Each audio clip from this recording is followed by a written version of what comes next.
You know that feeling. You're at the checkout, you watch the total just keep climbing, and it's way more than you thought it would be. We hear all the time about the government doing things to lower prices, but what happens when that relief never actually shows up on your receipt? Today, we're going to break down why a promised price drop might just be smoke and mirrors. All right, so let's get into what actually happened. The Trump administration, feeling the heat over rising prices, suddenly did a complete 180. The president signed an executive order, and just like that, he was exempting dozens of grocery items from his own tariffs. The very same tariffs he'd spent ages telling everyone were essential for protecting American businesses. So what kind of stuff are we talking about? Well, the list is pretty specific. It's mostly things that, aren't exactly easy to grow or produce here in the U.S.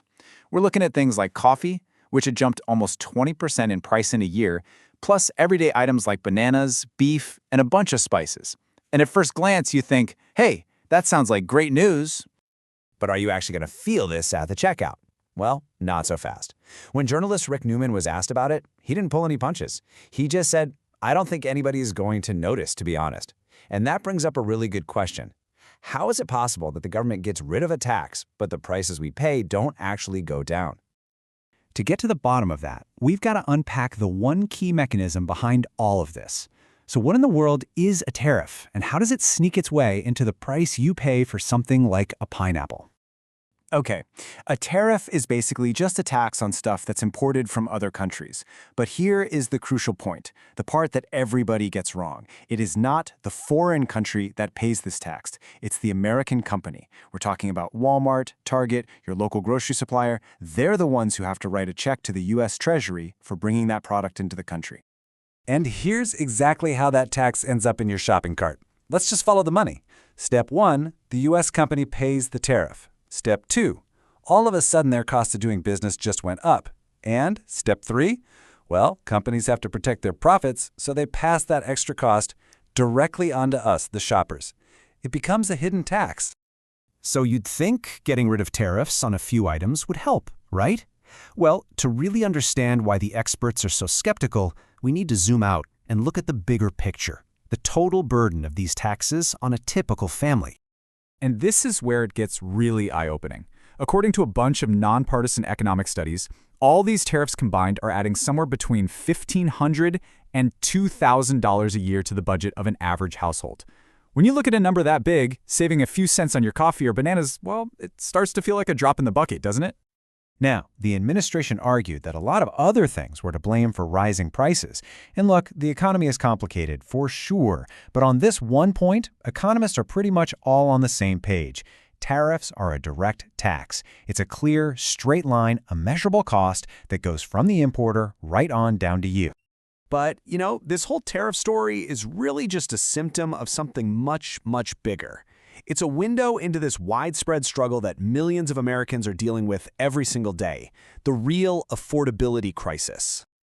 Just let this number sink in for a second. Nearly a quarter of all households in the entire country are living paycheck to paycheck. And what that means is they're spending over 95% of their income on just the absolute basics: rent, gas, food, childcare. There is literally no safety net, no room for anything to go wrong. And this reality has created what some analysts call two different Americas. On one side, you have the shareholder class. These are folks who own their homes. Maybe they locked in a great low mortgage rate, they own stocks, they're doing okay. But on the other side, you've got the working class, who are renting, don't have those financial assets, and are pretty much priced out of ever getting ahead. So let's step away from the economic theory and the big numbers. To really understand what this crisis feels like, let's go to the front lines, to a food drive happening in Atlanta. This is where policy meets reality. So picture this. Organizers have set up tents, they're getting ready to hand out boxes of vegetables, chicken, potatoes, all the basics to about 1,000 families. And the lines of cars are already forming, filled with people who just need a little help to make it through the week. And this is where all that policy debate in Washington, D.C. just kind of melts away. One woman in line, she wasn't thinking about long-term savings or the economy. Her focus was on the next few hours. She just said, I need dinner for tonight. So that's how serious it is for me. And for people facing that kind of immediate need, the news that tariffs are being lifted on mangoes or cinnamon, it just doesn't really land. Sure, any little bit helps, but the feeling on the ground, the overwhelming sentiment, is that these government actions are just too little and way too late. So here we are. We have a government policy that's meant to provide relief, but it's set against this massive ongoing crisis of just being able to afford life. And it leaves us with a really powerful question to think about. When the official solutions are just a drop in the ocean, what happens to the people who are left behind?